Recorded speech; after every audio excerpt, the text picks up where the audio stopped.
सभी को नमस्कार। आज से हम एक नया डाटा एनालिटिक्स देखने वाले हैं। जो भी क्वार्टरली रिजल्ट्स होंगे, मान लो 13th of July, 12th of July, सभी के जो रिजल्ट्स है, हर रोज मान लो 12th ऑफ जुलाई को कौन से रिजल्ट आए थे, सभी के प्रॉपर रिजल्ट्स हम हर एक वीडियो में देखने वाले और ये काम हर रोज करेंगे। क्योंकि इससे होता क्या है कि आपको एक सेक्टर का एनालिसिस पता चल जाता है कि सच में कौन सा सेक्टर अच्छा चल रहा है। मान लो अच्छा चल रहा है तो उसमें कौन से स्टॉक्स है कि जो सेक्टर को बूम कर रहे हैं, कौन से जो स्टॉक्स है कि जिनको हमें अवॉइड करना चाहिए।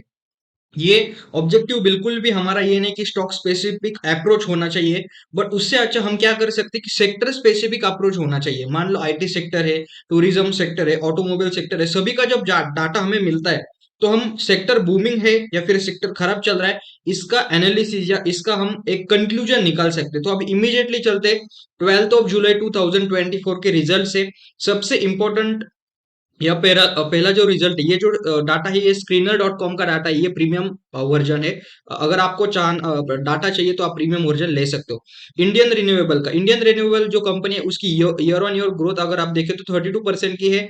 EBITDA 21% है, नेट प्रॉफिट 31% अप हुआ है। मतलब अगर आप देखो तो one of the best stock ये परफॉर्मिंग है या फिर जो रिजल्ट दिया है। अभी ये इंडियन रिन्यूएबल काम क्या करता है मैं आपको बताता हूँ।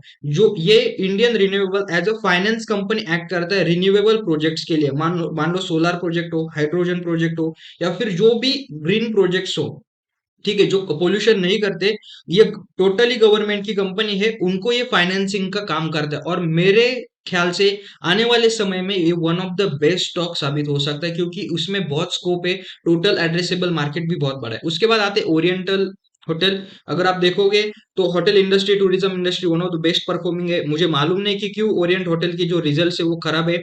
सेल्स उनका 11% से डाउन आया है ईयर ऑन ईयर। मतलब क्या है, अभी जो जून क्वार्टर है, पिछले जून क्वार्टर के कंपैरिजन में अभी ये सेल्स कम है। मतलब पिछले जून में तो और टूरिज्म खराब हुआ, इस क्वार्टर में तो सबसे अच्छा है, या पिछले 6 महीने में टूरिज्म बहुत अच्छे से बढ़ा हुआ है। तो आपका रिजल्ट खराब नहीं आना चाहिए। उसके बाद जो नेट प्रॉफिट है, वो भी नेट प्रॉफिट तो वन वन मतलब 118% से कम हुआ है। तो भगवान जाने क्या हुआ है कंपनी के साथ। उसके बाद आते हैं एचसीएल टेक्नोलॉजीज का ईयर ऑन ईयर जो ग्रोथ देखे तो 7% का है। नेट प्रॉफिट 21% से ईयर ऑन ईयर पर ग्रोथ हुआ है। और अर्निंग पर शेयर 21, अगर अर्निंग पर शेयर जो पहले के कंपेरिजन में, ईयर ऑन ईयर के कंपेरिजन में 21% से ग्रोथ हुआ है। अगर आप टीसीएस का रिजल्ट देखें, इन्फोसिस का रिजल्ट देखें, तो जो खराब इकोनॉमी की कंडीशन थी, जो वेस्टर्न यूरोपियन जो खराब इकोनॉमी की कंडीशन थी, तो इमर्जिंग इकोनॉमी या फिर जो रिवाइवल है वो थोड़ा थोड़ा आना शुरू हुआ है। अभी फुल्ली आया हुआ नहीं है, बट आने वाले 2 महीने में, 3 महीने में जो इसके बाद का क्वार्टरली रिजल्ट होगा, उसमें एक जबरदस्त आईटी सेक्टर में बूम देख सकते हैं। ये चीजें ध्यान में रखना। उसके बाद मैं आपको बताता हूँ, ये आनंद राठी वेल्थ, जो भी वेल्थ सेक्टर की जो कंपनीज है, उन्होंने, या वेल्थ सेक्टर है, ब्रोकर है, उन्होंने मैसिव प्रॉफिट या फिर मैसिव रेवेन्यू जनरेट किया है। मतलब ग्रोथ बहुत अच्छे है। अगर आनंद राठी वेल्थ का अगर देखें तो ये म्यूचुअल फंड की कंपनी है, वेल्थ मैनेजमेंट, सिंपल लैंग्वेज में वेल्थ मैनेजमेंट, वो सभी चीजें करते हैं। तो ईयर ऑन ईयर पर 36% की ग्रोथ है। एबिटा 34%, नेट प्रॉफिट 38% से ईयर ऑन ईयर पर ग्रोथ है। अगर ऐसी ग्रोथ आने लगी तो आपको ये sector one of the best sector साबित हो सकता है वेल्थ मैनेजमेंट का। उसके बाद के हम रिजल्ट देखने वाले हैं। अर्निंग पर शेयर 38% से अप हुआ है। टीसीएस का, जो मैंने कहा कि टीसीएस, एचसीएल टेक्नोलॉजी, इन्फोसिस की, इनके रिजल्ट भी एक जो खराब थे पिछले 1 सालों से या फिर 1.5 सालों से, जो कंपनी में जो आईटी कंपनी है उनमें बहुत खराब सिचुएशंस थी, बट अगर आप अभी देखोगे तो एक अच्छा सिचुएशन माना जाता है कि रिजल्ट्स, एक पॉजिटिव रिजल्ट्स आने लगे, रेवेन्यू में ग्रोथ आने लगा है, जो मार्जिन है वो स्लो एंड ग्रेजुअली इंप्रूव होने लगे। ये चीजें आपको कंसीडर करना चाहिए। सेक्टर स्पेसिफिक अप्रोच होना चाहिए स्टॉक स्पेसिफिक के वजह, मतलब उसे इग्नोर करके सेक्टर स्पेसिफिक स्पेसिफिक अप्रोच आपका होना चाहिए। उसका नेट प्रॉफिट, टीसीएस का नेट प्रॉफिट 9% से अप है।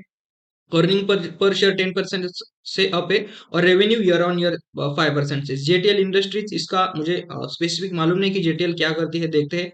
टाटा इलेक्सी, वो ये सॉफ्टवेयर कंपनी है या फिर जो डिजाइनिंग कंपनी है, ये अगर आप सेल्स देखें तो 9% ईयर ऑन ईयर की ग्रोथ है। बट अगर आप नेट प्रॉफिट देखोगे तो नेट प्रॉफिट में 3% की गिरावट उन्होंने दर्ज की। तो ये आपको ध्यान में रखना।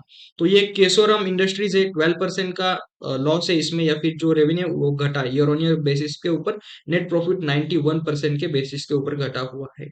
ठीक है। अभी आते हैं नीचे डेल्टा कॉर्प। अभी डेल्टा कॉर्प अगर देखें तो ईयर ऑन ईयर बेसिस पर 34% की डिक्लाइन है। डेल्टा कॉर्प क्या करता है, गेमिंग इंडस्ट्री या फिर गेमिंग जो सॉफ्टवेयर है उनमें इनका बहुत सारा काम है।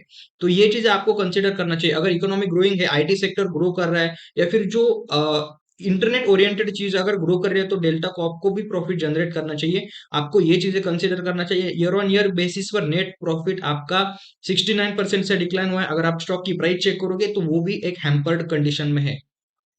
यहाँ पर आते हैं उसके बाद शेल्बी। ये शेल्बी हॉस्पिटल इंडस्ट्री है, मल्टी स्पेशलिटी हॉस्पिटल की चेन रन करता है। उसमें ईयर ऑन ईयर पर रेवेन्यू की ग्रोथ देखे।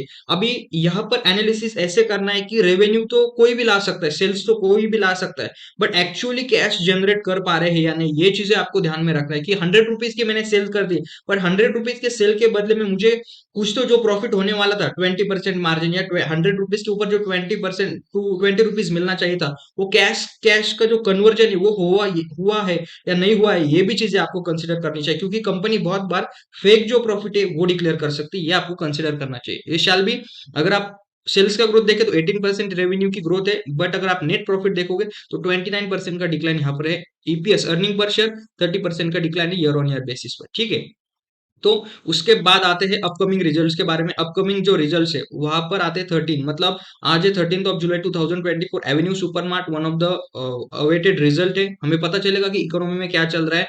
या फिर एवेन्यू सुपरमार्ट के बारे में एक चीज मैं आपको बताता हूँ, जो ग्लोबल या फिर जो इमर्जिंग ऑनलाइन जो डिलीवरी वाले हैं, यानी जोमेटो ग्रोसरी होम डिलीवरी करता है, जेप्टो है, स्विगी मार्ट है, फिर आपका आता है स्विगी का जो इंस्टा मार्ट है या कुछ तो आता है, फिर जियो मार्ट है, उसके वजह से क्या जो एवेन्यू सुपर मार्ट के जो बिजनेसेस है उनको हैम्पर हुआ है या नहीं। क्योंकि अगर आप तालुका लेवल या डिस्ट्रिक्ट लेवल पे देखोगे तो उतना बड़ा हैम्पर नहीं दिखता कि हम डीमार्ट में जाते हैं, तालुका तो नहीं बट डिस्ट्रिक्ट लेवल में। अगर आप मुंबई, पुणे सिटी, बैंगलोर सिटी में जाते हो तो मोस्ट ऑफ द पीपल, अगर मैं मुंबई में था तो हम क्या यूज करते थे, जेप्टो यूज करते थे, जियो मार्ट यूज करते थे, या फिर आपके जो ऑनलाइन सिस्टम से जो जोमेटो है वो यूज करते थे।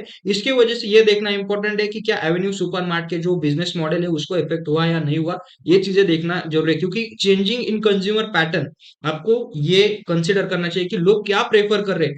ऑब्वियस एवेन्यू सुपरमार्ट बहुत बड़ी company, one of the best company है परफॉर्मिंग, बट अगर लोगों का प्रेफरेंस चेंज होता हुआ हम अगर देख पाते हैं, और अगर कंपनी उसमें मतलब अगर एवेन्यू सुपरमार्ट यानी डीमार्ट में भी ऑनलाइन जो डिलीवरी है वो चालू नहीं किया, कुछ तो गड़बड़ है। वो चीजें आपको कॉन कॉल में या फिर डिटेल में आपको पढ़ना चाहिए, ठीक है।